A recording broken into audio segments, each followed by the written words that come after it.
Okay guys, welcome back na naman sa aking YouTube channel. No? So ngayon pag-uusapan natin yung goldings regarding sa mga alt. Since tapos na mag-farm yung mga alt ko ng enhancement, which is ito, di ba?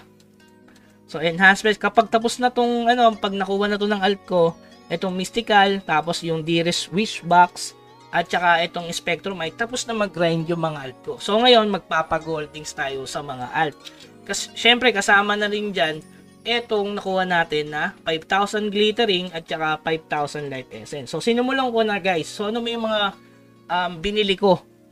Or, meron na kasi akong stock talaga eh. So, ginawa kong epic to legendary. From uncommon to rare to legendary. Okay yon guys. Kapag main alt. Ibig sabihin, mababa yung tax kapag nagbenta ka sa market. Ayan, mababa na yung tax. Kapag mataas na yung level ng main alt, kung tawagin, is maganda yung ganung process. Kasi, kung sa alt ka gagawa, nung halimbawa level 40 tapos conquest 5 lang, sobrang taas ng tax nun. So medyo malulugi ka. Sa ginawa ko na kasi so medyo lugi from uncommon to legendary. Comparing sa rare, epic agad to legendary, mas goods 'yon. So ang gawin niyo lang sa alt nyo, kung kaya nyo pang ipa-level, i-achieve niya muna yung conquest 10. Para mas solid. Ipunin nyo lang muna yung mga glittering doon.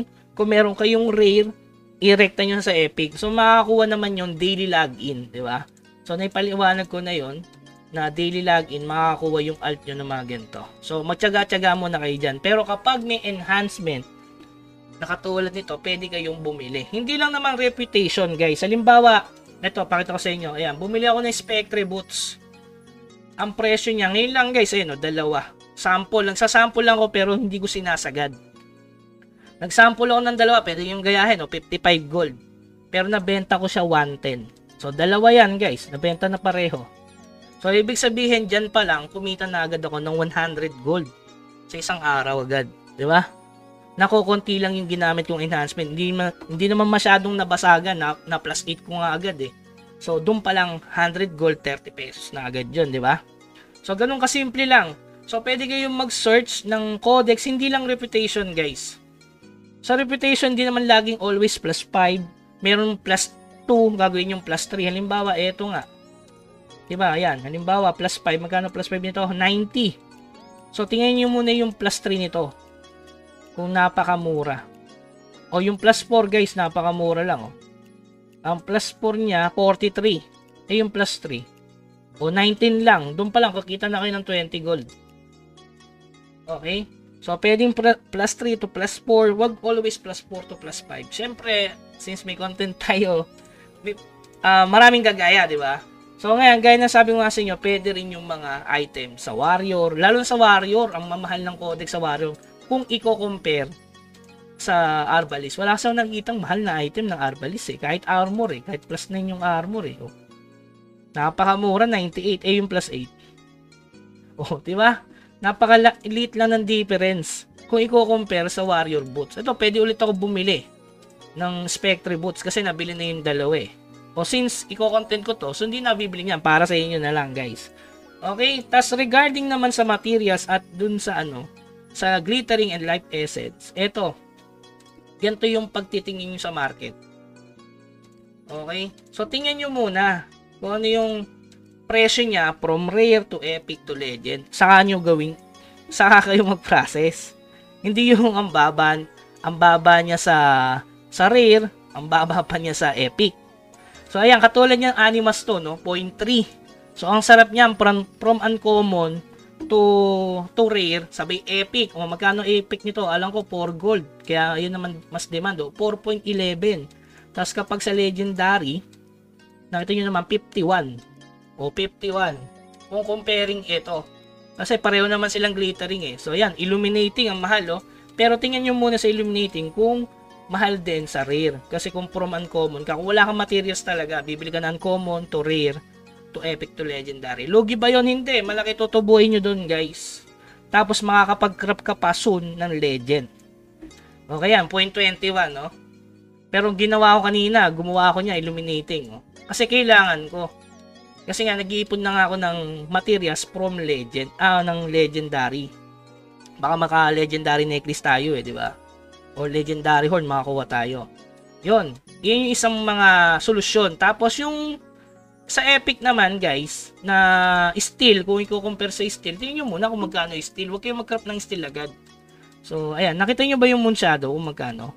3.2. Tapos yung steel, 3.25. Ayan o, 3.28 lang.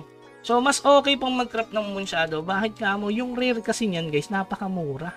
Ayun o, 0.06. Tapos yung rare ng steel, ayan o, 0.21. Napakamahal. So, ito na lang ako. Tapos gagawin ko, epic. Tapos gagawin ko legend. Tapos tingnan nyo sa legend. 46. Yung steel, magkano? O, 45. Diba? So, ganyan ang ginagawa ko ngayon. Sa main ko kasi, ang dami kong Moon Shadow na rare. Kaya ginagawa ko siya, nire-recta ko siya sa legend. So, ayan, nakapagpa-gold na to. Hindi pa naman tapos to kasi wala na akong gold eh. No? Wala tayong pang resources. So, mamaya natin ikukubra yan. Nakita nyo, meron pang 2.7, 2.8. Kapag life essence naman, mas mainam dyan guys. Ito. Purified water, tapos papuntang legend. Ayan o, epic. Grabe, ang bilis mabili. Tapos, ang dami ko na nabentang ganyan legend to, 174. So, kung mapapansin mo dito, salitan lang, Anima Stone, Purified water. Ayan, nakita nyo, puro purified water, Anima Stone. Codex, bumibili ako, tapos ipa plus 5. Ganun lang, di ba? So, same process, walang binago. So, purified, anima, illuminating. Kung ano yung mahal. Tapos yung mga extra, ibig sabihin yung pag nagpa-farm kasi alt, nagkakaroon niya ng extra materials, tapos ginagawa natin yung epic. So, kapag sa uncommon, yan, ginagawa ko, bilhin na lang ako ng anima stone, na napakamura niyan sa market. Alam ko, napakamura, 10,000 lang yan ata. No, tingnan tayo sa market, source. Yung 10,000 yan, 10 gold lang eh. O 4,000, 10 gold, di ba? So, napakaliit ng puhunan, pero napakalaki ng balik. Okay? So, yun. So, yun yung update natin regarding sa Golding. Baka sabihin nyo, itong alt lang na ito. So, ayan, 859. Isa na lang yung nakitira. Itong Adamant na pinal 7 ko. So, ayan. Tapos, ito yung isang alt ko. Nagpapa-Goldings na rin. So, inaayos ko na lahat ng alt ko. Kasi nga, tapos na ako mag-farm. So, i-check ko na lang, Gada alt. Ayan, nakita nyo to. Second alt, may 334. Check natin, no? 334. So, Codex pa rin. Ayan, bibili tayo ng plus 4. Ayan, nakita nyo, plus 3. Actually, plus 3 ko nga siya binili, oh. Ayan, ngayon ko lang din binili, guys, oh. Plus 3. Tapos, nabenta ko siya ng plus 5 na 87. So, dun pa lang, ang laki ng tinubo, di ba? Basic, pero ang bilis niyang mabili. Okay, ano, 3 agad na nabili.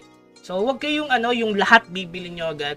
So, try nyo dalawa-dalawa. Huwag pare-parehong item. Dapat magkakaiba.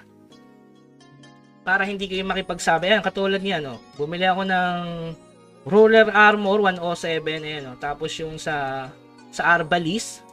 Ayan. Tapos Exorcism, no? May 759 pa to. Kung mabebenta yan, di napaka-solid. So, ngayon lang nabenta yan, guys. 11.6. Ngayon ko lang din ginawa. So, 334 yung sa 800 gold. So, yun, 1,200, 1,100 gold halos. So, magkano na yun? Nasa 400 potato. So, dalawang account pa lang yan. Alt pa ka mo yan. Hindi pa tapos magpa-gold. Kasi wala akong gold eh. So, bibili ulit ako ng ikukubra ko yan, tapos magko-combine ulit ako. Okay? So, yun ang kahalagahan kapag meron kang ginawang alt. Tapos, kinubra niya lahat ng Asian coin, mga ganun. Tapos, clan token, ihandaan nyo na soon.